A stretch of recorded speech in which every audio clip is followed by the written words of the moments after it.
मनुष्य के पास शक्ति होती है। शक्ति के बिना मनुष्य नहीं होता।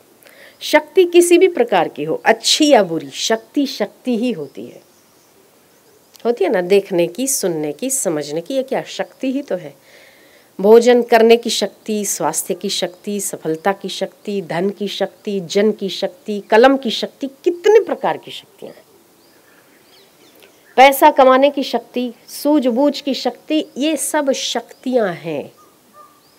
इन शक्तियों का सदुपयोग या दुरुपयोग मनुष्य को गति, दुर्गति, सदगति, परमगति, आत्मगति, जितनी भी गतियां इस संसार में हैं, मनुष्य की शक्ति का ही परिणाम है। आपके पास शक्ति तो है, पर उस शक्ति का यदि किसी को परेशान करने, किसी को दुख पहुंचाने, किसी को कष्ट देने, किसी को पीड़ा देकर अगर सुखी होने में यदि शक्ति का दुरुपयोग करते हो, तब वो शक्ति दुर्गति की ओर ले जाती है। वो शक्ति ही है, या अच्छाई या बुराई। शक्ति का उपयोग आप किस चीज में करते हो, उसी से आपकी सदगति, दुर्गति, परम गति, उच्च गति, नीच गति आदि डिसाइड बाद में होती है। पहले क्या होता है? केवल शक्ति। और हर मनुष्य के पास वो शक्ति भरपूर मात्रा में होती, कम या ज्यादा मात्रा में हो सकती है, पर होती जरूर है, होती जरूर है। यदि आप कर्म करने से पहले विवेक और विचार का आदर करते हैं तो उसे जागृति कहते हैं, और यही जागृति आपको सदगति की ओर यात्रा कराती है, और जागृति का अभाव आपको दुर्गति की यात्रा कराती है। शक्ति तो शक्ति ही रहेगी, उस शक्ति का सदुपयोग। छुरी तो छुरी रहती है ना, आपके पास छुरी है, वही छुरी सब्जी काटकर आपका पेट भी भरती है, और वही छुरी किसी का गला काटकर जेल की हवा भी खाती है। छुरी को कोई जेल में नहीं डालता कि भाई इस छुरी से, इस गन से, इस बंदूक से या इस किसी शस्त्र से आदमी ने मारा है तो इसको उठाकर पटक दो, या इसको तालाब में डाल दो, या इसको जेल में डाल दो। नहीं। कौन जिम्मेवार है? उसका उपयोग करने वाला। कौन जिम्मेवार है? आप। क्योंकि आपके पास वो गति है, विचार की वो गति परमात्मा ने दी है, वो शक्ति परमात्मा ने दी है, जिससे जागृति आप ही को रखनी है और बर्बादी का कारण भी आप ही को बनना है।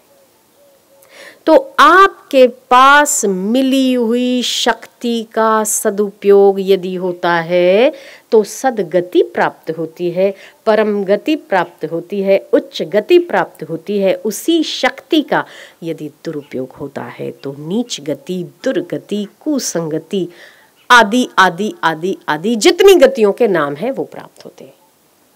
फसल तैयार हो गई है, अभी मार्च महीना आएगा, गेहूं बोए हुए हैं। वो गेहूं को काटने के लिए आपको हाशिए, क्या बोलते हैं उसको, गुजराती में दातरड़ा बोलते हैं, हिंदी में हाशिया बोलते हैं। उस हाशिए की आवश्यकता पड़ती है फसल को काटने के लिए। यदि तो वो फसल कटती है तो गेहूं आपके घर में आता है, ठीक है। यदि उस हाशिए से यदि किसी का गला कटता है तो आप खाने को भी नहीं बचते हो। केवल शक्ति आपके साधन का परिणाम है, आपको केवल शक्ति साधन के लिए मिली है। उस साधन का उपयोग आप यदि अच्छे में करते हैं, यदि आप परमगति की ओर करते हैं, तो आपको ईश्वर की प्रसन्नता और ईश्वर की गोद प्राप्त होती है। और यदि आप उस गति और उस शक्ति साधन का उपयोग किसी की हानि करने में करते हैं तो दुर्गति बिना सोचे बिना समझे आप लिख लो कि यही होने वाली है। परिणाम मनुष्य को कोई और नहीं देता है, परिणाम देने की ताकत किसी और की है ही नहीं। आप ही उस साधन का सदुपयोग करके अपने लिए अच्छा परिणाम लाते हो, उस साधन का दुरुपयोग करके अपने लिए बुरा परिणाम लाते हो। यदि आप में यौवन है, यदि आप में समझ है, यदि आप में ताकत है, यदि आप में बल है, उस बल, यौवन, सुंदरता का उपयोग, उस शक्ति का उपयोग यदि आपने किसी को मारने पीटने, किसी को नीचा दिखाने में, किसी को इधर उधर करने में अगर आपने किया है, तो आप दुर्गति की ओर यात्रा करोगे, कर रहे हो, पक्का, निश्चित। पर यदि उस शक्ति का सदुपयोग यदि आप परहित के लिए करते हो, किसी के आंसू पोंछने के लिए करते हो, यदि आप परोपकार में करते हो और उस बल का सदुपयोग यदि सेवा में करते हो, तो निश्चित ही परम गति की ओर यात्रा करते हो। तो एक शक्ति ही मनुष्य को है जो आपको डिफाइन करती है कि ये अच्छा पुरुष है, ये बुरा है। आपकी गति को डिफाइन करती है कि आप उत्तम गति की ओर जा रहे हैं कि आप नीच गति की ओर जा रहे हैं। परिणाम आपको मिलेगा, मिलेगा और मिलेगा ही, इससे आप छूट नहीं सकते, ध्यान रखना। आपके घर में फटा हुआ कपड़ा है तो आपको सुई और धागा मिलेगा उसको सिलने के लिए। आप जीव और ईश्वर के फटे हुए वो कपड़ा है कि आपको सिलने के लिए सेवा, सुमिरन, सत्संग रूपी सुई मिलती है, शक्ति रूपी सुई मिलती है। पर यदि उसको आप अलग करते हो तो आपकी मर्जी है, यदि उसको सिल देते हो तो आप वही कपड़ा अपने तन पर ओढ़कर चमक भी तो सकते हो ना। सदगति, दुर्गति, गति, नीच गति, उच्च गति, परम गति, ये गतियां मनुष्य की खुद की शक्ति का सदुपयोग या खुद की शक्ति का दुरुपयोग है। इसीलिए बार बार हम आपसे विनती करते हैं कि आपके जीवन में सत कर्म, स से सेवा, स से सत्संग, स से सुमिरन, जितना जितना आपके जीवन में होगा उतनी उतनी आपकी शक्ति का सदुपयोग होगा। सदुपयोग कैसे होगा कि आपकी मति ठीक रहेगी। शक्ति, दुर्गति, सदगति, परम गति, नीच गति, उच्च गति आदि का सदुपयोग है या दुरुपयोग है। सदुपयोग आपकी सन्मति का परिणाम है और दुरुपयोग आपकी दुर्मति का परिणाम है। इसीलिए शक्ति का सदुपयोग करने के लिए आपको सन्मति की आवश्यकता है और सन्मति सत्संग, सद्बुद्धि, सेवा, सुमिरन, परमात्मा में, भगवान में प्रीति, निष्ठा, गुरु आज्ञा का पालन आदि आदि सद्गुणों के धारण करने से सन्मति बनी रहती है। इसीलिए लीलाशाह जी महाराज बार बार अपने सत्संग में एक प्रार्थना करवाते थे, हे भगवान सत बुद्धि दो। पहली चीज सत बुद्धि दो, यही मांगते थे, हे भगवान सत बुद्धि दो, फिर शक्ति दो। यदि शक्ति पहले आई ना तो फिर गड़बड़ हो जाएगी। अगर बुद्धि गलत है और शक्ति पहले आई तो शक्ति का दुरुपयोग होकर दुर्गति का परिणाम आएगा। यदि शक्ति पहले आई तो सन्मति आए या न आए जरूरी नहीं है, आदमी अभिमानी हो जाता है। इसीलिए पहले क्या हो, सतबुद्धि हो, फिर आए शक्ति। आप शादी तभी करते ना जब आपके पास घर होता है। पहले शादी हो जाए तो भटकना ही है। पहले घर हो, कहते ना बेटे की शादी कब कराने वाले हो, तो कमाए तो सही, घर अपना बनाए तो सही, तब शादी होगी। तो पहले शक्ति बाद में आए, पहले बुद्धि का घर तो बने, तब तो शक्ति का सदुपयोग होगा।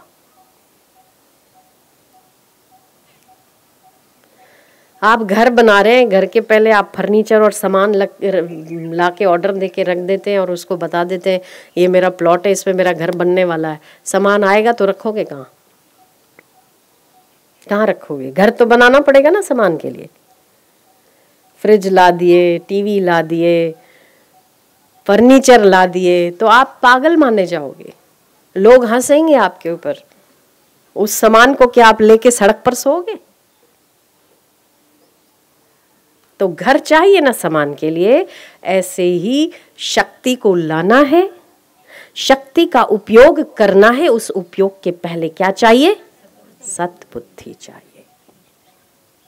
सद्बुद्धि आपका निजी घर है, वो आपको बताएगी कि शक्ति का उपयोग कहाँ करना है, कहाँ नहीं। यदि तो आपकी शक्ति का उपयोग सत में चला गया तो आप सतगति, परम गति, आत्मगति, उच्च गति आदि को प्राप्त होते हैं। और उसी शक्ति का यदि दुरुपयोग हो गया, नीच गति, अधोगति, पतन गति आदि आदि गति को प्राप्त होते हैं।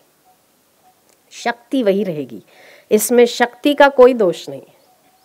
परमात्मा ने दी हुई आपको योग्यता का कोई कसूर नहीं है, उसने दी है। पर जागृति किसको चाहिए? आपको। जागृति कब रहेगी? जब आपकी मति ठीक रहेगी। मति कब ठीक रहेगी? जब सतबुद्धि रहेगी। इसीलिए सतबुद्धि बनी रहे। हे भगवान सतबुद्धि दो, फिर शक्ति दो, फिर निरोगता दो। अपना अपना कर्तव्य पालें। जो करने योग्य कर्म है उसको कर डालें, जो छोड़ने योग्य कर्म है वो छोड़ डालें। ये भी कब प्राप्त होता है?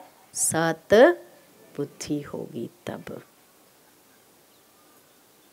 तो आप कर्म करने से पहले, आप अपनी शक्ति का उपयोग करने से पहले, आपकी कौन सी गति की ओर वो शक्ति जा रही है, ये आप सोचोगे, विचार करोगे तो जागृति कहलाएगी। वही जागृति आपको, शक्ति बीच में है, परम गति इधर है, दुर्गति यहाँ है। इस शक्ति का उपयोग कहाँ कर रहे हो आप, ये आपकी जागृति बताएगी।